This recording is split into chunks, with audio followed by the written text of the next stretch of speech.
مرجع اعلیٰ جہان تشیع آیت اللہ العظمی سید صادق حسینی شیرازی دامہ ظلہ کے کلام میں حضرت امیر المؤمنین علی ابن ابی طالب علیہ السلام کی عظیم شخصیت کا تذکرہ۔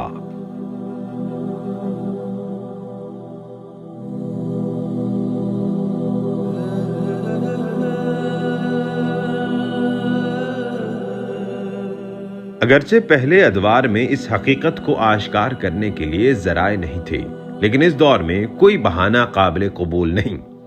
لہٰذا فرصتوں کو ہاتھ سے نہ جانے دیں،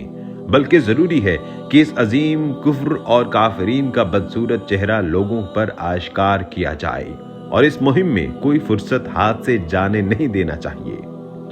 اعتراض ایک کارآمد ہتھیار ہے، اگر اس کو وسعت دی جائے تو بیدار ضمیر حقیقت کو قبول کر لیں گے اور اس پر سوچنا شروع کر دیں گے، اور کفر کو قبول کرنے والوں پر اعتراض کرنا شروع کر دیں گے تاکہ وہ بھی قبول کریں۔